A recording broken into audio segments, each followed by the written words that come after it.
Welcome to this week's edition of Taiwan Outlook. I'm your host, Chi-Chen Lo. When East meets West, that's the traditional way of describing context across different cultures. And in this globalized world, there will be more and more chances for cultural context across borders.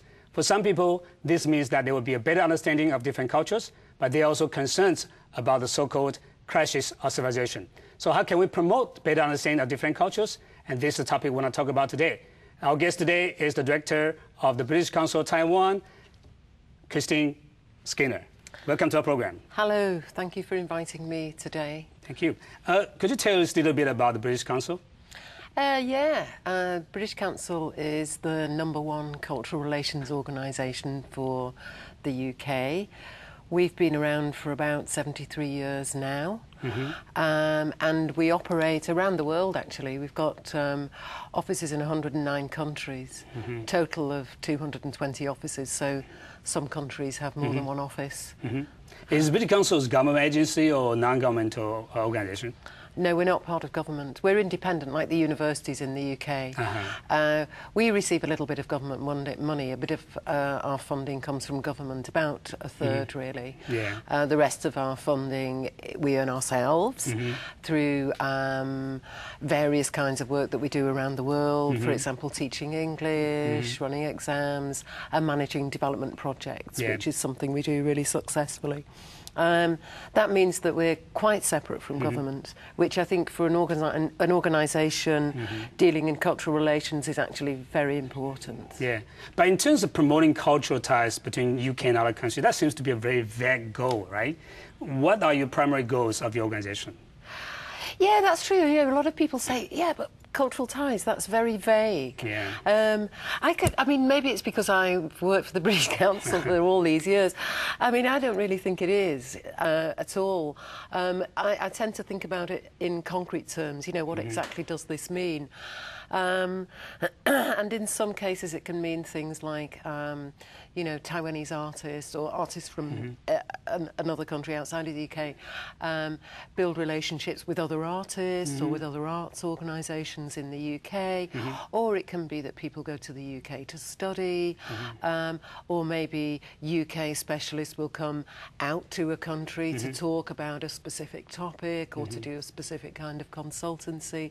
It can mean collaborative links where maybe universities will get together to collaborate in scientific research on climate change, that sort of thing. That's what it means to me. But apparently one of your goals is to promote the British culture in Taiwan, right? And what are the major activities you are engaging in Taiwan? Yeah, I mean, I always think that, you know, the word promote means very one way, and I prefer to think about it as rather than sort of, you know, giving people messages. You know, UK culture is fantastic, it's wonderful. I think that UK culture is fantastic and wonderful because it really does embrace diversity and is very open to working with lots and lots of different people in lots of different ways. So in Taiwan, we've had some pretty exciting collaborations where British artists have come out. They work with their Taiwanese counterparts who are also brilliant, and both sides have equally gained from the relationship and produced work that without that collaboration would not have been produced. So something completely new and original, which is born of diversity and cultures coming together. I find that really exciting. And also the educational exchanges between Taiwan and the UK is also one of your primary activities in Taiwan. What have you been doing in terms of promoting cultural educational exchanges between these two countries? Loads, a lot of the work that we're doing, in fact I would say 90% of the work that we're doing here in Taiwan is in the field of education. And I think that probably the work that we're best known for in Taiwan is our work with higher education. We do like to persuade Taiwanese people to go and study in the UK because we think this is a very good idea, and we like to see the kind of development that brings about in our own universities. Our own universities benefit a lot from having a very strong international population, and we want Taiwan to be part of that. So every year we run 2 rounds of exhibitions which are really well attended, and the exhibitions always go to Taipei and to Kaohsiung, and they will also go to other cities in Taiwan, not always the same places. And they're pretty well attended. Usually we get about 12,000 to each, 12,000 people. Going to the educational fair? Actually going to the educational fair.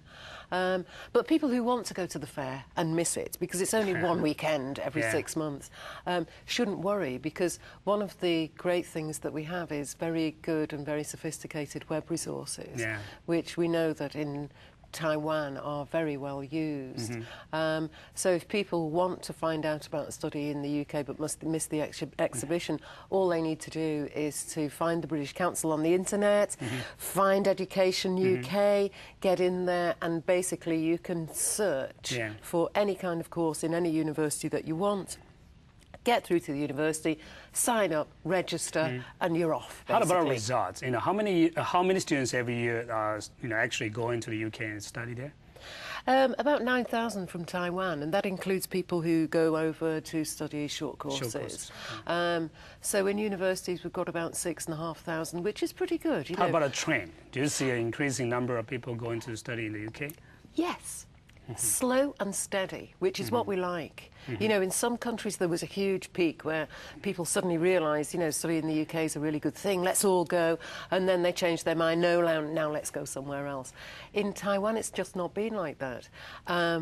The interest in study in the UK has grown very gradually. We're seeing an increase of about 6% a year, which is very good, no more than that. So gradually more and more people from Taiwan are going to the UK, and that's very good. And we're finding that people are building good, long, sustainable relationships with their place of study, and very often going back there doing PhDs or continuing the relationship when they get back to Taiwan through work or an academic post, for example. Yeah, coming back to the cultural difference, I think for those students who are planning to go to study in the UK, they should be preparing themselves for this cultural difference, or cultural shocks, in some way. Especially campus lives are somewhat different from the campus lives here in Taiwan. That's true. What would you suggest to them, if they really want to plan to go to study in the UK? Come to our offices, meet some of our people.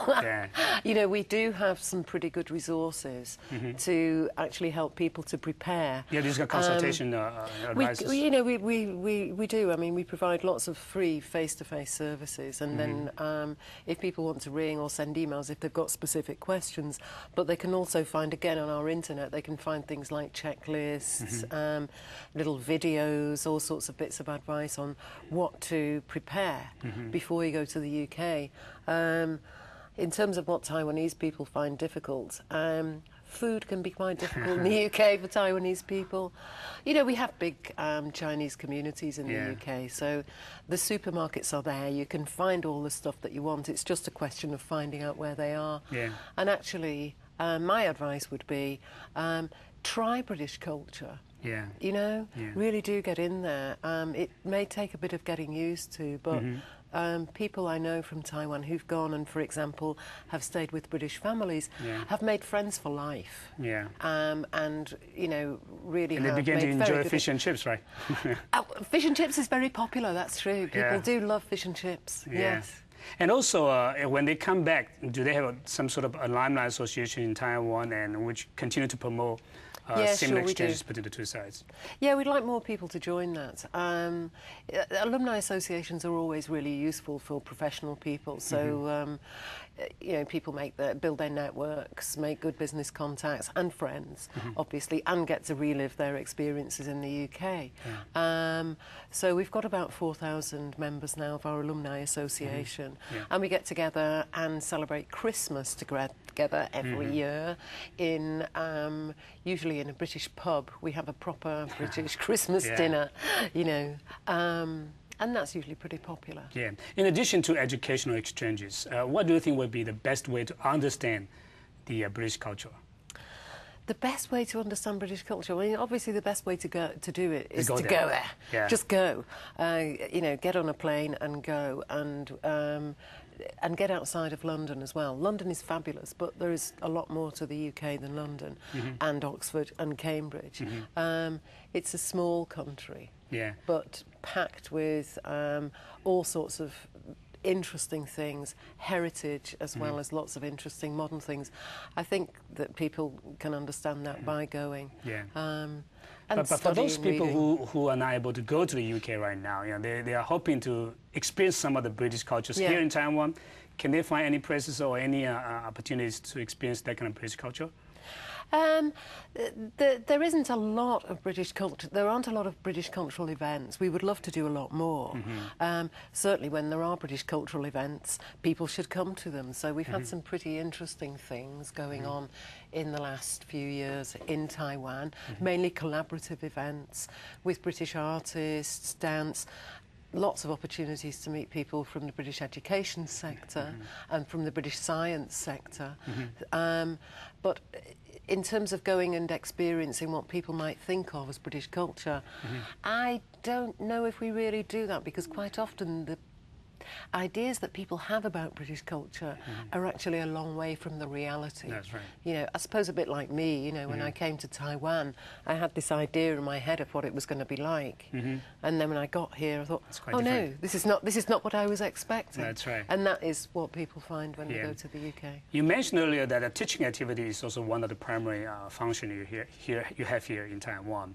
What have you been doing in terms of providing teaching assistance or teaching service to the local people here?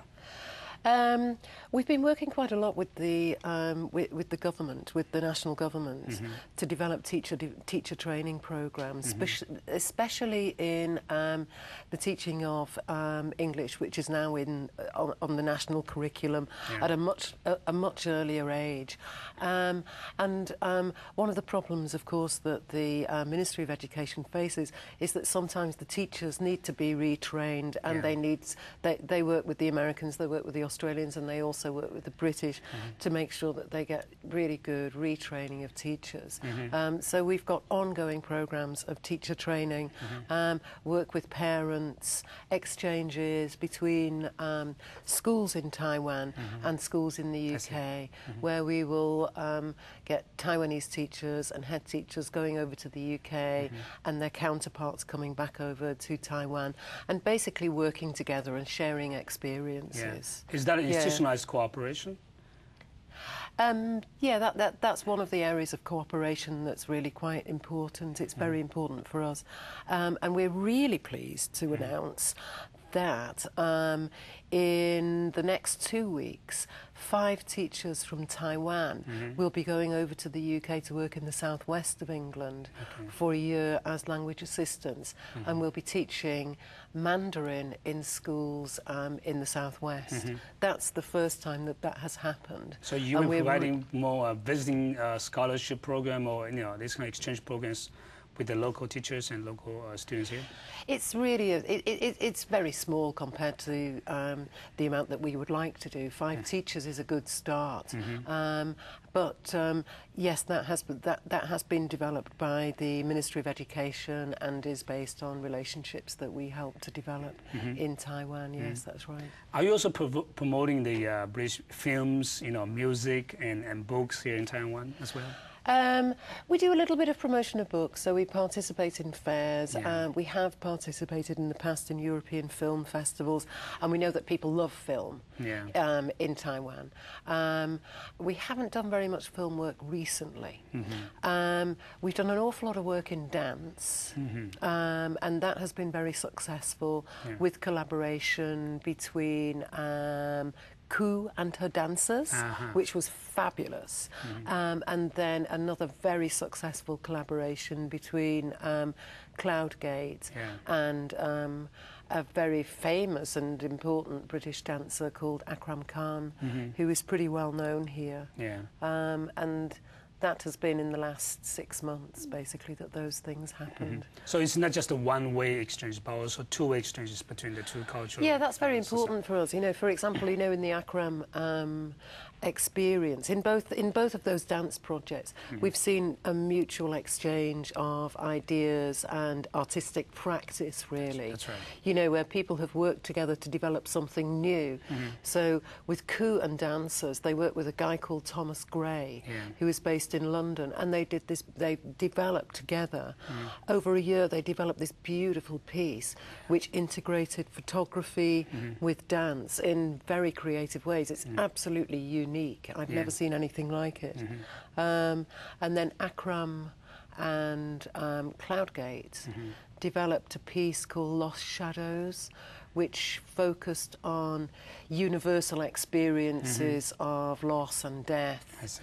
And then placed that in a sort of political context or a social context, which was Taiwan, but it could equally have been placed in any other context. We did it here, so it was made relevant in that way. Good. From your experience, it seems to me, some people, that it's quite easy to promote different cultures. But as a matter of fact, it's quite difficult. You have to overcome the cultural barriers and so on. I know you have been in this part of the world for quite some time. Your experience working in China as well. So when we come back, we'll talk about your experience of promoting culture and try to overcome the cultural barriers you are facing. Okay. And let's take a short break. Stay with us.